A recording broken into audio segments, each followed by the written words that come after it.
These top stories in the news at this hour. President Ford schedules a major energy policy speech to be broadcast over WOR at 8:30 tomorrow night. Bronx legislator says he'll introduce legislation lifting the license of any doctor refusing to treat patients in the malpractice insurance dispute.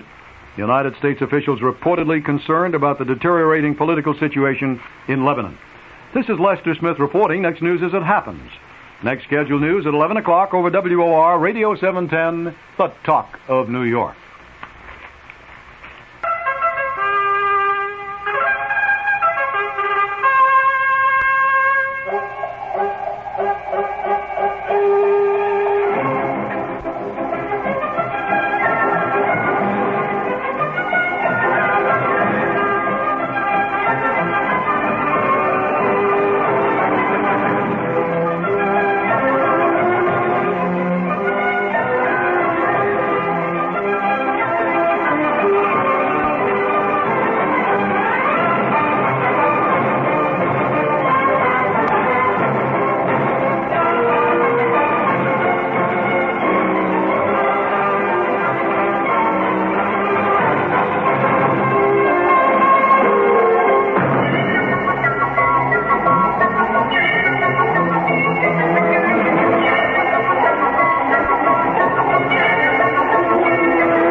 I'll tell you, I know.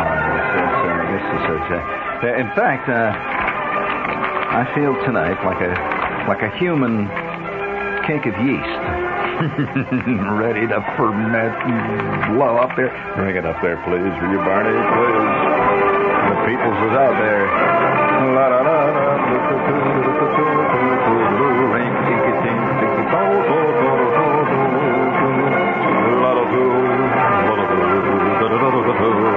The eyes and the ears of the world are upon you.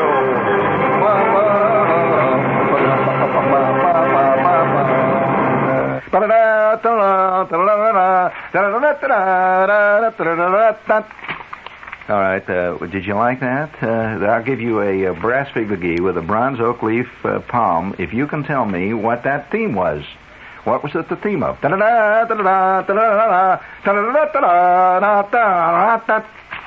Right? And then a voice came out. Floodwaters rage through Mississippi. Floodwaters were always raging through Mississippi. Thousands homeless. The Red Cross was on the scene. And now we take you down to Bathing Beauty Haven in Cypress Gardens, where we find... Well, all right, I'm here. Hey, it's summer, you know, that's what it may not be summer officially, but it's summer in my head. And you notice I'm dressed in my summer finery here? Look at that, I tell you. This is the shirt that my Aunt Clara made for me. See, it's got all these little things that light up and all that's kind of nice, isn't it?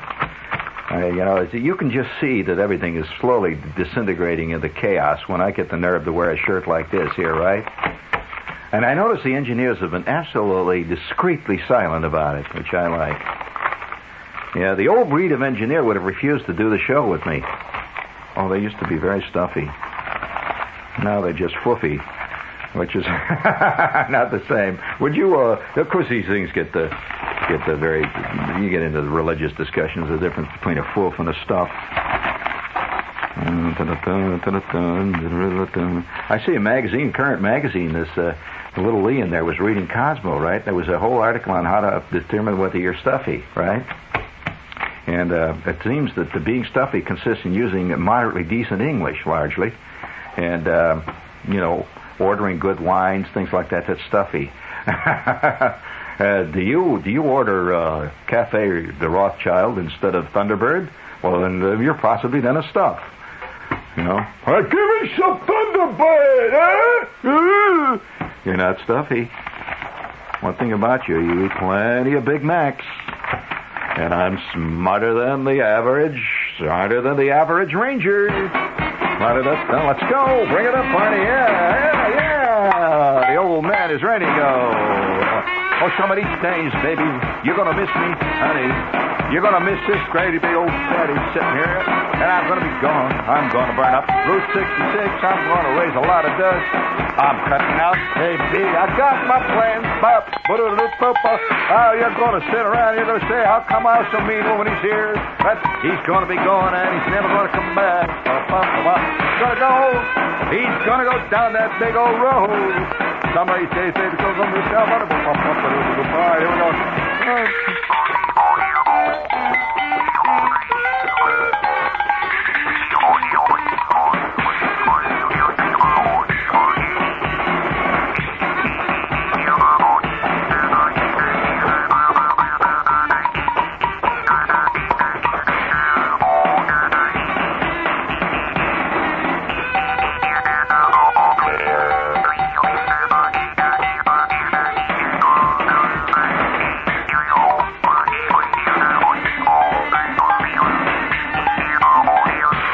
Yeah, some of these days.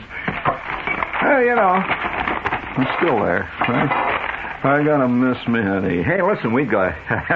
Summer Madness has already begun here, friends. And, you know, they report more on this kind of stuff in other parts of the country.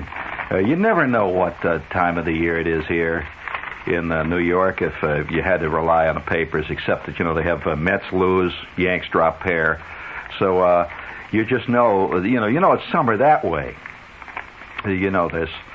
But to really talk about the summer madness, it's just I guess because New York is not a seasonal town. You know, there's no winter, no summer, nothing in there in this town that really would let you know that there's a change that's come about.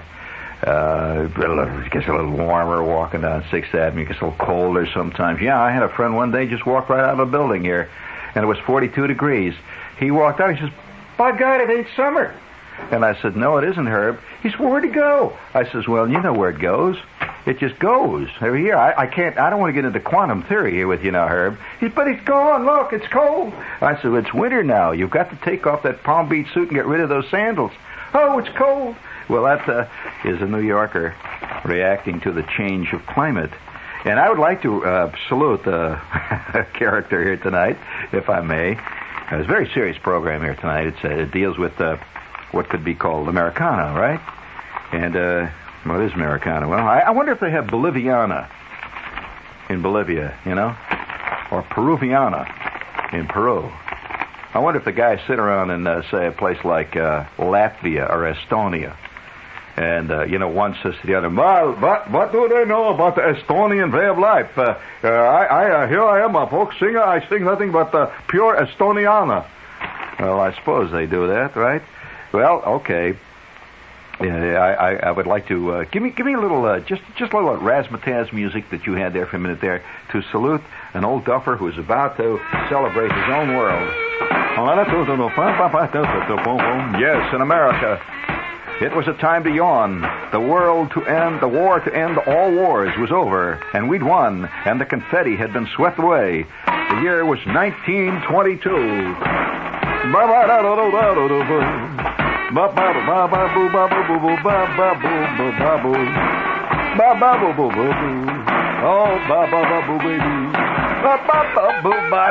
boo, ba ba boo, ba ba ba ba ba,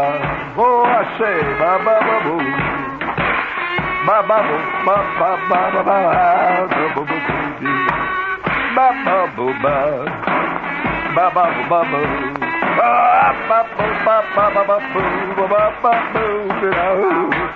Oh, long walk along. I say, walk along down the Mississippi.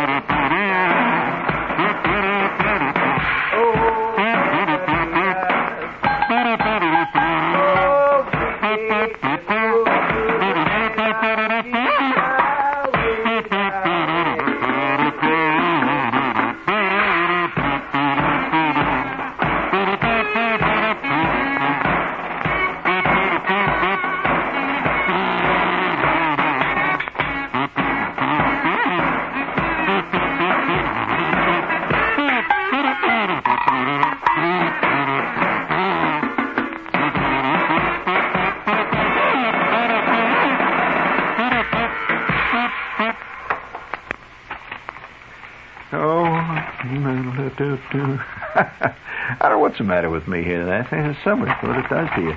Rots your head. On the Mississippi. Do you have a commercial in there? Speak your head rotting? Right. No, somewhere Hotel over the starts rainbow. with an H. So does Hilton. So when you think hotel, think Hilton. Especially since the Hiltons come to you in every color of the rainbow. You'll know our people in San Francisco by the bright clothes they wear. Our rainbow theme touches everybody from our bellman to our front desk receptionist. We have a Hilton Inn at the San Francisco airport that'll put you on the peninsula. And another Hilton Inn that'll put you in the East Bay, close to the Oakland airport. And then there's the San Francisco Hilton in the heart of everyone's favorite city. It's 46 stories high with a view that takes in everything from Chinatown to the Golden Gate. You can always find what you're looking for near a Hilton. It's just another way we're saying, be my guest. To reserve San Francisco or the world, call your local Hilton reservation service or your travel agent and come visit the Hilton. Hotel, Hilton. Hilton, Hotel. The next time you're in the supermarket, don't be alarmed if you see people looking at Ronzoni spaghetti sauce jars and writing things down. They're not trying to steal our recipe. They're just trying to win our sweepstakes, because Ronzoni is giving away 500 ladies' Timex watches to people who send us a list of the ingredients in our sauces. We don't care if it's our meat sauce, marinara, meatless, sausage, or mushroom, as long as it's Ronzoni. Why are we doing this? Because we want to make sure you know we thicken our sauce with juicy tomatoes and rich tomato paste, not corn syrup, and that we use only imported olive oil, never partially hydrogenated soybean oil. If you want to make an unfair comparison, after you write down our ingredients, check our competitors' labels to see what they use. That should sell you on Ronzoni from now on. So if you want to crack at winning one of these 500 Timex watches, write down our ingredients on a postal card and send it in to this station. Yes, and this station is named, oh, shucks. No, I can't use that on the air, what we call it around here. Oh, yes, of course, there it is. It's over the microphone in there. It's in gambling. So, yes, WOR, that's it. It's funny. WOR, 1440 Broadway, New York, New York, New York, New York, New York, 100000756SJ7. That's New York, New York. That's it, that's the tag. Now quit getting excited. Come on. That was the tag, honey. You didn't listen to the commercial. You would have known what the tag is. Oh, down to Mississippi. Hey, did you notice that there was unfair sex discrimination on that spot? 600 ladies' Timex watches. Obviously, you know where Ronzoni's heart lies. Well, I'm going to tell you this. I'm telling you this. Wait, there has to be a male liberation magazine start soon. You know, called Jock. Something like that. Well, sure. Oh, down the Mississippi. I think there's going to be a movement started soon to get to get away with those, from those old humiliating sexist appellations that you put on people. For example, Mr. That's sexist, boy. I'll tell you this. I don't know anybody named Sheila that's called Mr. Well, I don't want to get into that hassle, but that's another ball game down there. You'll have to handle that yourself, fellas. But nevertheless, this sexist business, this Mr. stuff, Have you noticed that the one of the biggest put-downs today is to be called Sir? Absolutely. You're being put down when anybody comes up and says, your car is here, sir. That means two things. You're a rotten, crummy, stinking, male chauvinist pig male, plus the fact you're old. Anybody's going, sir. So I say the sexist discrimination's got to go. What would you suggest for the new on-moving, non-sexist appellation for those of the, let's put it this way, the non-feminine gender? What would you suggest? Mister's out. Forget it. All right, wait. We're getting a report here from our intrepid suggestion department here at Lee. Hello, yes, Lee? You all? Well, that's not bad. The Salvans have... Yeah, well, of course, they also call everybody buddy. But I'm talking about, like, say, if let's take my name here. My name is Shepard, right? Well, now, I am continually being referred to as Mr. Shepard. That is sexist. It denotes immediately that I am not a person. I am a sexual object. It's very humiliating to pick up a magazine like Cosmo, and they refer to people in there as Mr. Smashing. Obviously, this is toying with the masculine gender, which for years has been an object of sexual byplay and laughter, tittering in the ladies' room about us. And we know what they say about us. You walk past your average coiffure parlor today, and you see all these girls looking. And what do you think they're saying about us when we walk? I'm tired of that. I don't like to be a sexual object. It's just ridiculous, sickening. And I don't blame Gloria for complaining when she walks past the construction site and all those guys are, hey, look at that! Hey, baby! Light on fire, huh? Woo! I don't blame her for getting sore at that. That's terrible. Well, how do you think I feel when I walk past Mr. Chucky's, for example, and all these dynamic Cosmo girls are sitting in there and they're doing all this stuff with their hair and it's all flying, they're walking around with their hair dryers, and I walk past and I'm embarrassed for blocks. Why, I just turned the other day walking past one of these places over on East 78th Street, and I says, you stop that. I'm not a sexual object. Now you stop that. And they didn't. They just continued to whistle and yell and do all those bad things. And I am tired of being a sexual object. You hear that? World, I'm just waiting for a magazine to come on that will speak our side, the jock side. Tired of being a sexual object. You hear that? This is known as the Non-Sexual Object Manifesto. A white paper. If I can use that expression today in today's troubled racial world. But nevertheless, and I don't mean it racially, I mean it philosophically. It is a paper denouncing racist, sexist attitudes. Mister. Ridiculous. Anybody that calls me Mister from now on. In fact, let's have a small show of hands. How about a contest? Huh? No, that's sickening. That's also discriminatory. It says that there are winners and losers. I'm against sport for all kinds. It shows that some guys can throw a ball better than Tom Seaver. And I don't want that unfair. It's separating the sheep from the goats, and we know that everybody's either a goat or a sheep, and it's not going to be that way anymore in the new world that's coming on. There's not going to be people that's going to have an unfair advantage by having talent. I'm sorry. I just get carried away like this sometimes when I think of injustice. Which reminds me, this is WOR New York. Oh, boy, injustice. But nevertheless, as we move into the last quarter of this century, things have got to change. The sex, Mr. Shepard, Mr. Everywhere I walk in, Mr. Shepard's here. This person. I don't need a person sitting there at the desk. He says, Mr. Shepard's here, Mr. Grubbage.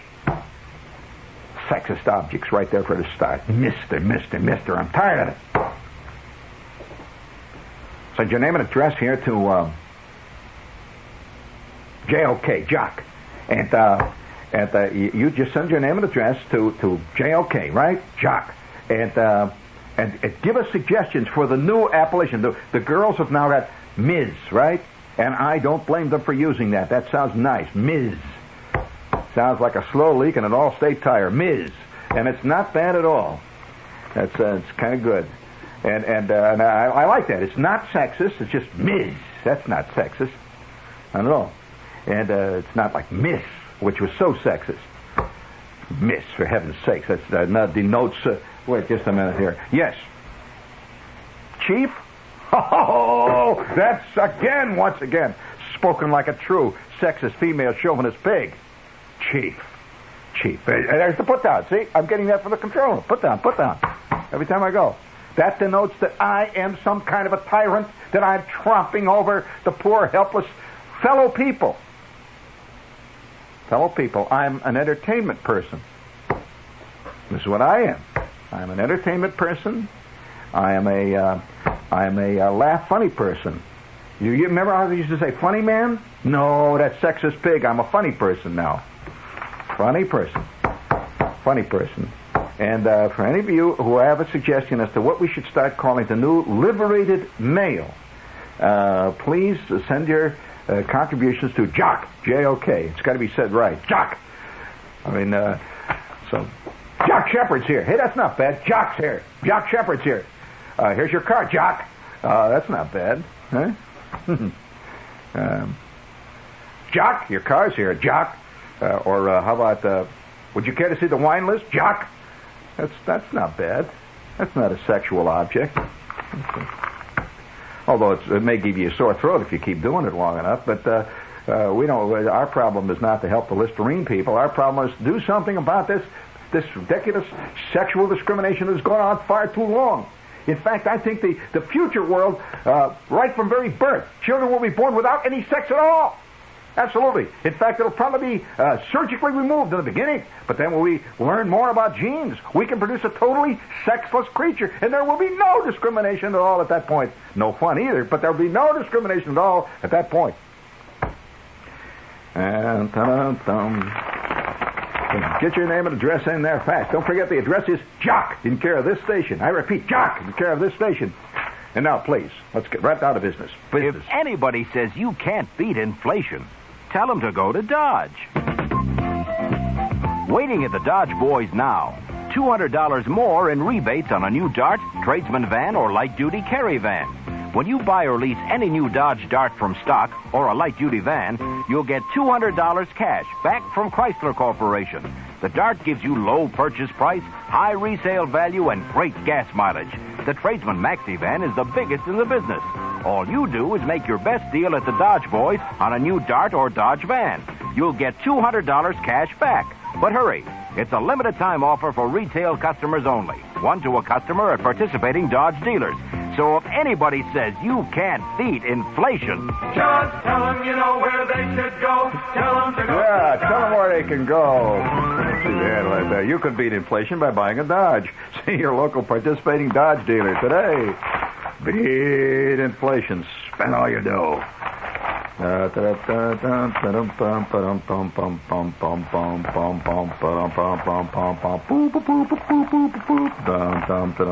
don't mind this code there. I'll get a little CW here. Now see if you can copy the CW here, Marnie, because I'm going to send you a message in code, and you better read it because it tells you what to do next. You ready to go? Okay, let's see. All right. I'm getting my oscillator ready here.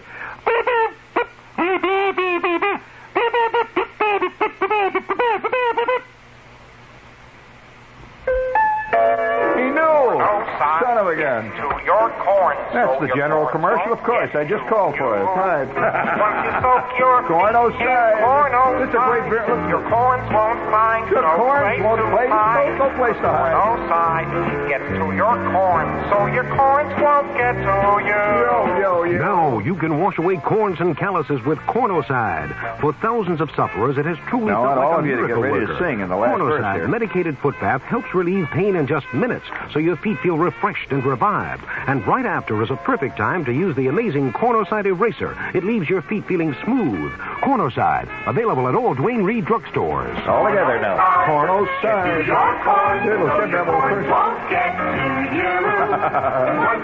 Once you soak your feet in Corn-o-cide, your corns won't have no place to hide.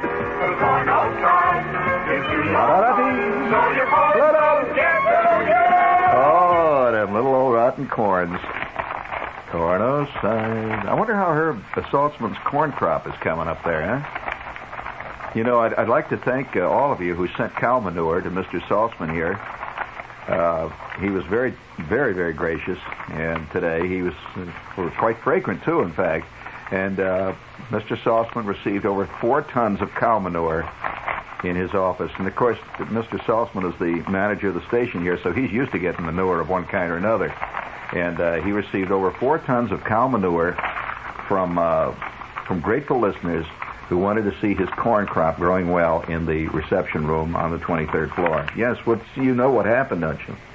You weren't here when I got the memo asking me to water the assistant program director's tomato plants every night when I came in here. I said, this is humiliating, but not really. I like to help little things grow. Oh, I'm a kind person, really. Very kind. I mean, you scratch the surface of Jock Shepherd, and you'll find there underneath, you'll find this soft, warm person that's made entirely out of yummy, soft Dairy Queen vanilla ice cream. Just so yummy. Well, I hate to get all sentimental over me. So while I'm doing this, while I'm getting all sentimental over my soul, let's get a couple of these other commercials out of the way, and then, gang, we can do a thing called a showsy here. Here we go. Let's sing the old anthem, gang. Sooner or later, I say sooner or later, someday you'll own. Oh, someday you'll own. Yeah, sooner or later, you'll own the Generals. Yeah. It's vacation value days at General Tire. It's a great time to get your car ready for the summer driving ahead. You know, like yelling at the kids in the back seat and stopping all the time at the Howard Johnson for those quick stops because nobody's got the right internal equipment. So get the famous General Poly Jet for as little as two for $45.90. That's for size A78-13 tubeless Blackwall plus $1.75 federal excise tax per tire. Oh, isn't that an exciting set of lyrics? So get down to your General Tire service at 91 New Brunswick Avenue in colorful Perth Amboy, New Jersey. Sooner or later, you'll own General. Yeah. Ra-ra. Sooner or later, what's this barleycorn? Yes, by George, they don't grow barleycorn like they used to grow. This is Tommy Makem. I'm sitting in the John Barleycorn. Please. At 209 East 45th Street, just off 3rd Avenue. Shouldn't talk to us like that, Tommy. A lot of nervous people out here.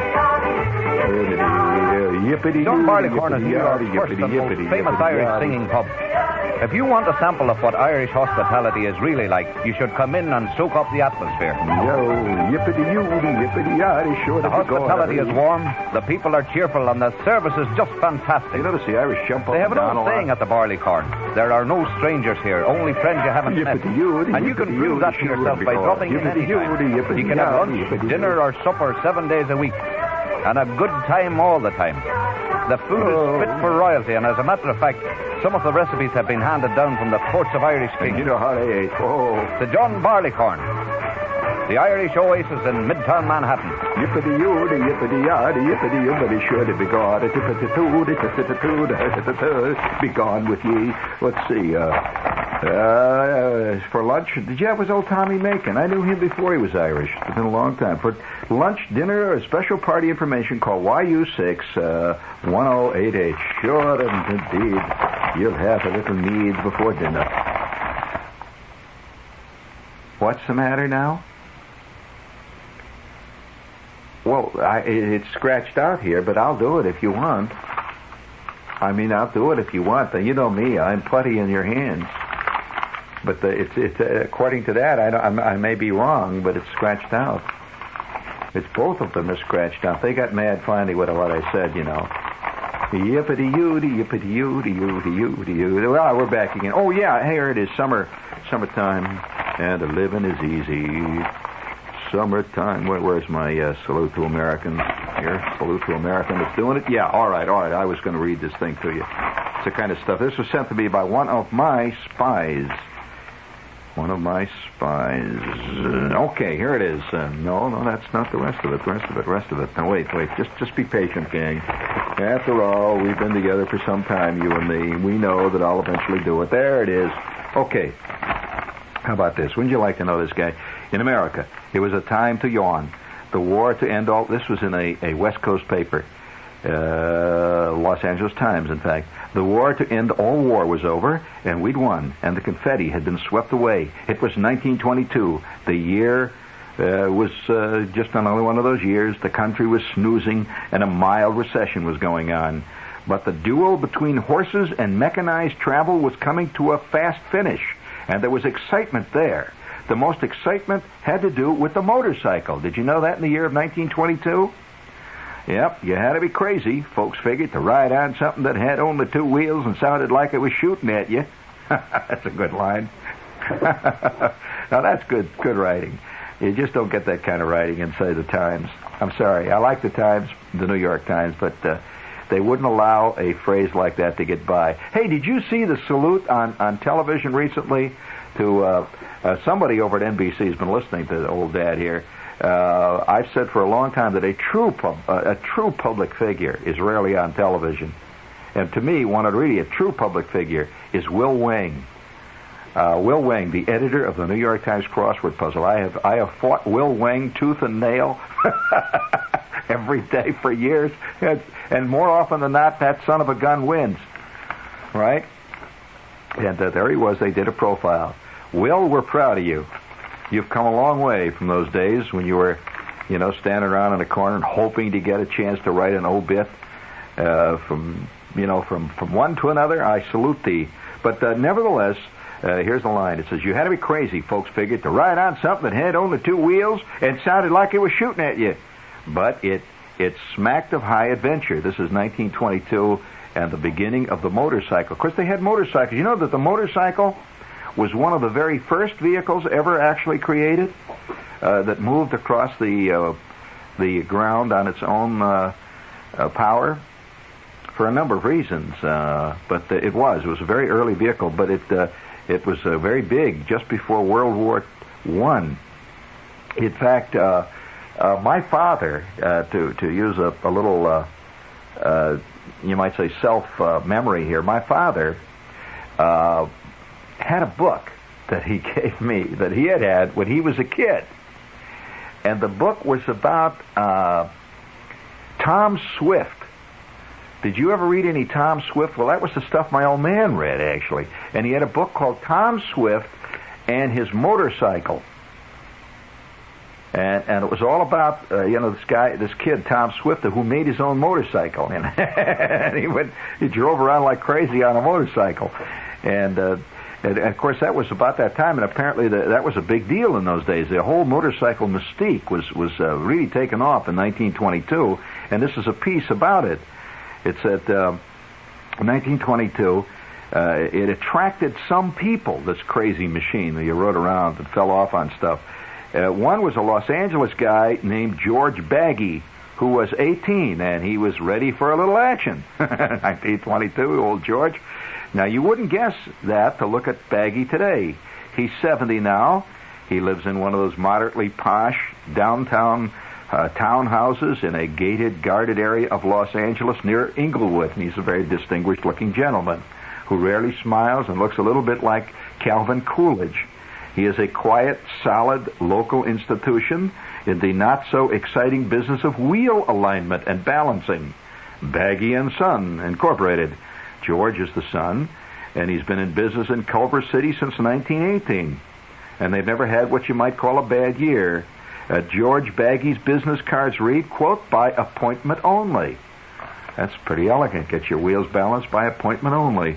But in 1922, George Baggy was 5 feet 9 inches of wet leather who didn't exactly get the thrill of his life from putting in 14 hours a day in the old man's garage.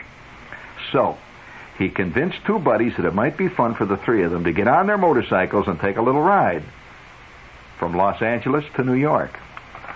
That is some ride in 1922. They did not even yet have the thruway. No way. So they already had done a little hell-raising, riding. Baggy had himself a 1960 Harley Davidson that he had laid out $16 for originally, and he admitted, quote, the whole thing had kind of become an obsession, actually. Well, we had this bike. All my buddies had bikes, me and my friends, and we all had this motorcycle bug bag. We had a special wardrobe. What we wore corduroy jackets and riding pants, the kind that riders wear, them high waters.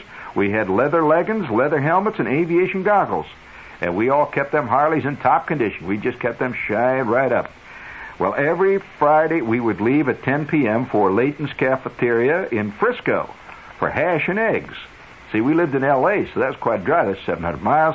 Well, we'd head up over Ridge Route, the old two-lane blacktop grapevine that had more twists and turns and up and downs than any road in the country. We'd take those turns like a greased snake, laying them bikes so far over that the footrest would scrape on the pavement and leaving a string of sparks like the 4th of July. I remember how he used to say, look at them sparks a-trailing. Well, it was an 11-hour trip one way just to get hash and eggs. We'd roar up like thunder to the cafeteria parking lot. we'd swagger in, knock down breakfast, then hit the winding trail home full of hash and just kissing the wind. Doesn't that sound great? That guy talks like somebody out of a novel by. He actually talks the way a writer of that period wrote a great deal. A guy named Richard Halliburton. If you ever pick up any old Richard Halliburton in used bookstores around, he writes, "Kissing the wind" is a Halliburton phrase.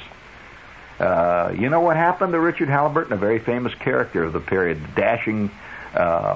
He was like the Walter Cronkite, Edward R. Murrow, dashing world reporter. He was lost at sea in a Chinese junk.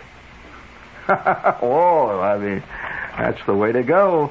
I'll tell you, if you're a dashing type. Anyway, there were crashes, of course.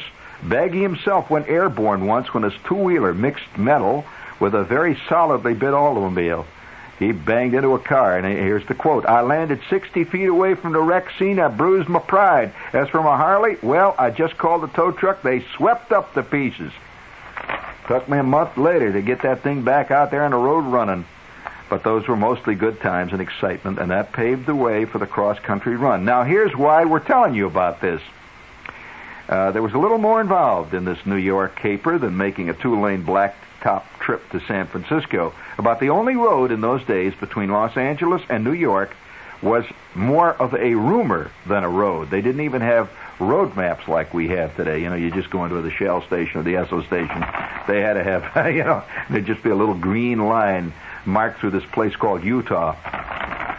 And you get to the point where the green line is supposed to start. It's a couple of posts and three or four pieces of gravel and a lot of gophers. That was common. And there was no Holiday Inns either, by the way, in those days. There were no direction mileage signs posted. In other words, there was no sign that says that way, Salt Lake City. There was one that read, for example, most of the common road signs of those days read, "Do not attempt this route without ample supplies of water, oil, and gasoline, and emergency supplies." Wow. Can you imagine somebody putting a sign up like that at the Pennsylvania Turnpike? It says there were no road maps, of course. Geronimo had surrendered not too many years before, which made it even more intriguing. In short, it was, yes, less dangerous than wagon training it, but not much. Places to eat and people to say howdy to were far and few between for the better part of the trek. There was a whole lot of desert, rangeland, prairie, and mountain. But on June 24th, 1922, Baggy and his two buddies, Bob and, Bob, so on, whatever the other guy's name is, we've lost that. Wait, 1, 2, 3, Bob, so on. Well, we've lost one part of it, but I'll get on with it, don't worry. Bob and his friend took off, and June 24th, 1922, well, they went on, and they headed west, or east, rather, over across the trackless desert. What's the first desert they hit as they go west or east from L.A.? What is the first one? Well, you think about that. You should know your geography, but there is a big desert right over there, see? Anyway, they headed out across these deserts. They went across the Mojave, and all the while they were struggling on and on in the tremendous heat. Remember, after all, it's June 24th, and they're in the worst kind of heat. They never stopped to learn the countryside or the people who lived there. They went on. Finally, they reached, after struggling for days, they reached Wichita, then Topeka, then across the Arkansas and Neosho rivers, heading for Kansas City. Then the rains came. Drops the size of silver dollars turned the hard dirt roads, which they were in those days, dirt roads, into a fantastic sea of lube grease-like mud. 12 hours would take to go maybe 4 or 5 miles. It was like that for a long, long time. And then it suddenly became rainless beyond Missouri. They made good time until somewhere past Columbus, Ohio, Baggy's front fork. That's the fork, the front of the front wheel there. The motorcycle snapped while crossing a river bottom. Wow. Well, they had to turn back to Columbus. They found a pair of forks, made the repairs, and were heading out of town again when the front clamps on the sidecar's frame snapped on Cecil Smith's bike. They had all their supplies in the sidecar there, see. The sidecar took off in one direction and the bike went in another. Out of control, Smith on the bike, and Hill, one of the buddies was sitting in the sidecar, passed between a gasoline pump and a corrugated steel building. Oh, my God, it's right out of a Mack Sennett comedy. This knocked out a big fellow pumping gas.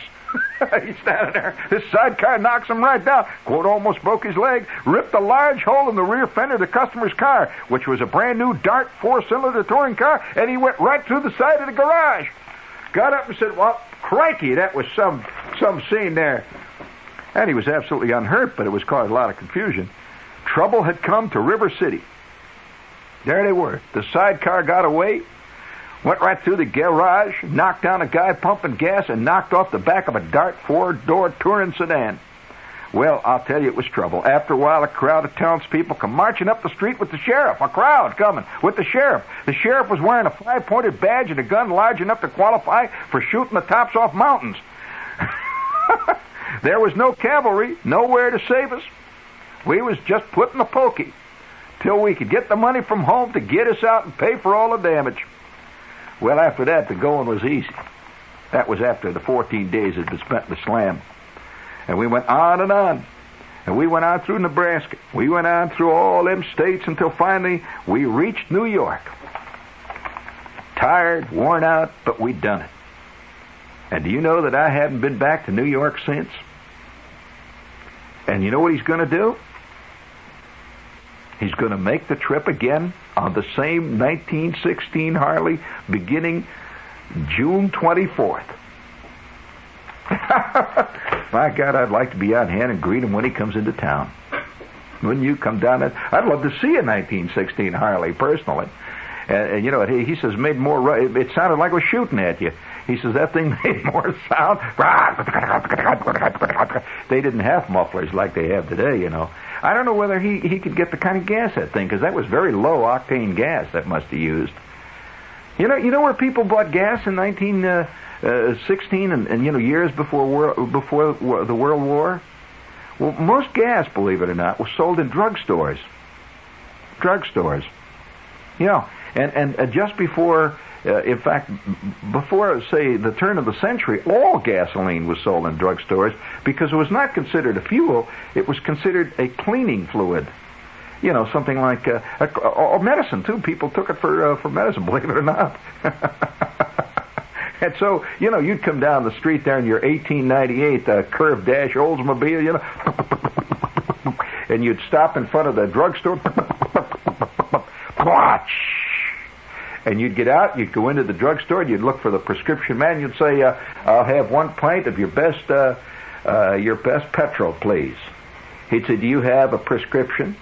You'd say, "No, I don't, but I do have a Curve Dash 1896 Old sitting out there. Would you care to take a look at it? And if you sell it to me without a prescription, I'll give you a ride around the block."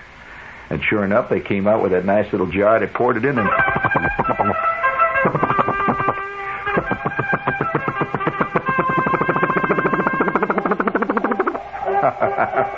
I do that pretty well, don't I? Jonathan Winters, you're a schlunk.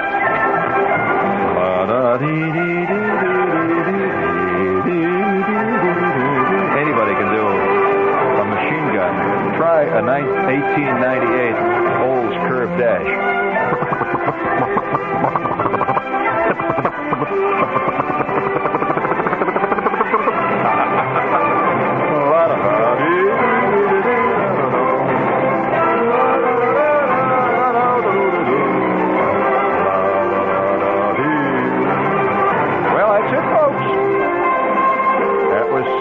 Salute to Vaughn Meter. Bring it up, please. Please, Barney, bring it up. Surround them with this great sound. Inundate them with ecstasy. Jumper's done at last. And a cloud of dust, a tiny figure bearing a fielder's mitt circles under the spotlight, waiting for the eternal pop fly to drop. He circles eternally, and a tiny figure, tatted and torn, leaves the stage.